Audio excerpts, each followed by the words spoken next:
हमारे घरों में गैरों के तरीके आ गए, हमारे घरों में गैरों के तरीके, हमारे बच्चे बच्चियां गैरों के तरीके अपनाते घूम रहे हैं। यही तो वजह है कि आज हम तबाह होते चले जा रहे हैं।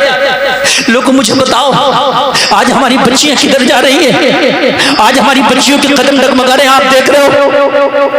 आज हमारी बच्चियां गैरों से दोस्तियां कर रही हैं जो तेरे मजहब का नहीं, उससे आज हमारी बच्चियों की दोस्ती, जिसका मजहब अलग है, हमारी बच्चियां उनसे दोस्ती कर रही है। क्यों?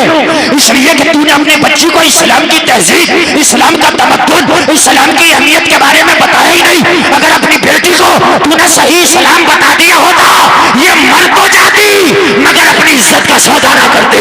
बेशक बेशक बेशक, हक है, हक है, बहुत अच्छा पैगाम है। जी जी बेशक, मर तो जाती अपनी इज्जत का सौदा अपनी इज्जत का सौदा नहीं करती।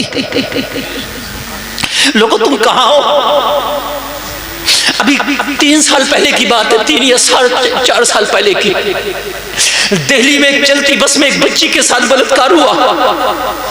साउथ इंडिया में बहुत बड़ा सेमिनार हुआ, हर मजहब के पेशवा को बुलाया गया। उसमें मौलवी ने भी शिरकत की, पंडित ने भी शिरकत की, पादरियों ने भी शिरकत की। सेमिनार हो रहा था, बच्ची की इज्जत की हिफाजत के लिए कोई कदम उठाया जाए, बच्चियों की इज्जत की हिफाजत के लिए कोई कानून बनाया जाए। जलसे में आने वालों, खाली कलमा पढ़ने वाला उस सेमिनार में नहीं था, हर मजहब को मानने वाला उस सेमिनार में था। किसी ने कहा फांसी का कानून बनवा दो, किसी ने कहा सर कलम करने का कानून बनवा दो, किसी ने कहा ये कानून बनाओ वो कानून बनाओ। तमिलनाडु का एक पंडित खड़ा हो गया, उसने कहा अगर फांसी का कानून बनवा दे तो क्या बच्चियों की इज्जत की हिफाजत हो जाएगी? नहीं, इज्जतें फिर भी लुटती रहेंगी, इस्मतें फिर भी लुटती रहेंगी। उसने बेसाख्ता खड़े होकर कहा था अब नया कानून बनाने की जरूरत नहीं, 1400 साल पहले कानून बना है, उस कानून पे अमल करने की जरूरत है। कहा था पंडित वो कानून कौन सा है? कहा 1400 साल पहले मोहम्मद अरबी ने बेटियों के लिए कानून बनाया है पर्दा, उसे फॉलो करने की जरूरत है। जो बेटी पर्दे को फॉलो करेगी उसकी इज्जत की हिफाजत खुद ब खुद हो जाएगी। नारे तकबीर, नारे रिसालत, फैज़ाने गौसे आज़म मसलके आला हजरत फैज़ाने शाहजी मुफ्ती गुलफाम नूरी साहब किबला, नारे तकबीर, सुभान अल्लाह। खुद ब खुद उसकी इज्जत की हिफाजत हो जाएगी। और आज भी गुलफाम गारंटी के साथ कहता है जो बेटियां पर्दे में रहती है, खुदा की कसम उनकी इज्जतें महफूज रहती है। पर्दा बेटियों की इज्जतों की समान होता है। वाह वाह वाह वाह, बेशक बेशक। और ये तरीका कहीं और से नहीं मिला, ये तरीका मुस्तफा की तरफ से मिला है। जी बेशक बेशक। आप जींस पहन लो, स्कर्ट पहन लो, पैंट पहन लो, लेकिन बेटियों की इज्जतों की हिफाजत नहीं है ना, नहीं है।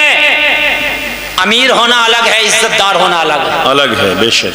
बात समझिए आप, अमीर होना अलग है, इज्जतदार होना अलग है। आप जो इधर उधर घूम रहे हो, आज हमारी बच्चियां स्कूलों में पढ़ती हैं, स्कूलों में पढ़ने के बाद में उन खैरों से दोस्तियां शुरू कर देती हैं, वो दोस्तियां फिर शादियों में बदल रही हैं और तुम कुछ नहीं कर पा रहे। सिर्फ गुलफाम का पैगाम लेकर जाओ, अपनी बेटियों को सिर्फ इस्लाम दे दो, सिर्फ इस्लाम। तेरी बेटी मर सकती है मगर इज्जत का सौदा, क्या बात है, बेशक बेशक ना, इज्जत का सौदा नहीं करेंगे।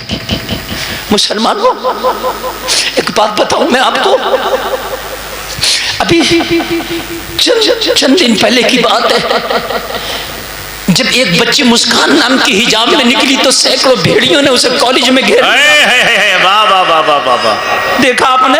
जी, सैकड़ों भेड़ियों ने घेर लिया, मगर उसके बाप ने अपनी बेटी को दुनिया का तरीका नहीं दिया, फातिमा ज़हरा का तरीका दिया था। शेरनी बन के खड़ी हो गई और सैकड़ों का मुकाबला कर गई।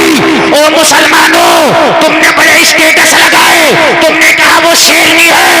अरे स्टेटस लगाने से काम नहीं चलेगा, मुस्कान जिंदाबाद कहने से काम नहीं चलेगा, अपने घर की बेटियों को मुस्कान बनाने से काम चलेगा।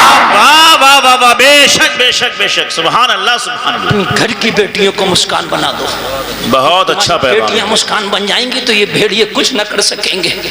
आज पॉलिसियां जलाई जा रही हैं, आज पूरी दुनिया नए नए कानून ला रही है कि हम औरत की इज्जत की हिफाजत कर रहे हैं, हम औरत का हक दिला रहे हैं। बोलो ये बात है कि नहीं है? जी, कभी जी। 3 तलाक के नाम पे, कभी बेपर्दगी के नाम पे, कभी हिजाब के नाम पे, कभी औरत को नंगा घुमाने के नाम पे, कभी औरत के फैशन के नाम पे। और आज चंद दिन पहले एक नारा पाकिस्तान से आया था, औरतों ने मार्च निकाला था, मेरा जिस्म मेरी मर्जी। आपने सुना होगा, ये कह रही है मेरा जिस्म मेरी मर्जी। ओ बेहया, तू कह रही है तेरा जिस्म तेरी मर्जी। सुन, तेरा जिस्म अल्लाह की मर्जी है। वाह वाह वाह वाह वाह। तू कौन होती है तेरी मर्जी? अगर अल्लाह चाहे अभी फालिज गिर जाए, एक नस काम करना बंद कर जाए, हाथ ना चलेगा। जी जी जी जी, यही है। ये जितनी बेहया करिए मेरा जिस्म मेरी मर्जी, चला के दिखा हाथ, अब तेरी मर्जी है तो। क्या बात है, बहुत अच्छा पैगाम। ऑपरेटर साहब जरा आवाज और बढ़ा दो। बढ़ा दे भाई, बढ़ा दे। बढ़ा के रखो यार। अरे माल पैसे तो और आ चाहिए जाए। तो और ले जाओ चाहे। तवज्जो कीजिए, कह रही है मेरा जिस्म मेरी मर्जी, तेरा जिस्म तेरी मर्जी। हॉस्पिटलों में पड़े हैं, उनकी जबानें तक नहीं हिल रही, जबानें तक। जी, बोलो बेशक। जिस्म तेरा है मगर मर्जी अल्लाह की है। जी, ये जी। जिस्म भी बनाने वाला खुदा है, ये अमानत है। हाथ तेरा अल्लाह चाहे तो चले और चाहे तो ना चले। बेशक बेशक, जिस्म तेरा है मगर मर्जी अल्लाह की है। अल्लाह की है, बेशक बेशक। मेरे भाइयों, आज तुम्हारी बेटियां किधर जा रही हैं? सुनो, अब बंजरिया में आने वाले लोगों, गुलफाम का पैगाम सुन करके जाओ। अगर अल्लाह ने तुम्हें पैसा दिया है तो और बिजनेस बाद में करो, पहले कोई बढ़िया सा कॉलेज बनाओ। वाह वाह, नारे तकबीर, नारे रिसालत, फैज़ाने गौसे आज़म, मसलके आला हजरत, फैज़ाने शाहजी। वाह वाह वाह वाह। अच्छा कॉलेज बनाओ, ये पैगाम है मेरा। और ये बिजनेस भी है, तालीम से बड़ा बिजनेस कहीं नहीं है, ये भी सुन लीजिए। आप कोई भी बिजनेस कर लो, पैसा लेने उसके घर पे जाओगे। कपड़े का बिजनेस करो, दुकान पे माल डाल दो, हफ्ते में आना, हफ्ते में आप उससे को भी पैसे देगा, अगले हफ्ते आइए। बात सही है कि नहीं सही है? जी। हैं? लकड़ी का काम करो, लकड़ी डाल दो, पैसा अगले हफ्ते आइए। अगले हफ्ते। मेरी बात गलत तो नहीं है? जी। आपको चक्कर लगवाएगा, लेकिन तालीम का इदारा तो खोल के देखो, बच्चों के घर वाले लाइन लगा के पैसा दे रहे हैं। जी जी। लाइन लगा के कॉलेजों में पैसा दे रहे। मेरी बात गलत हो तो जाके देख लियो, रामपुर मुरादाबाद में कॉलेजों में लाइन लगा के। जी जी। और देर हो गई तो पेनाल्टी अलग पड़ जा। जी। देर क्यों हुई?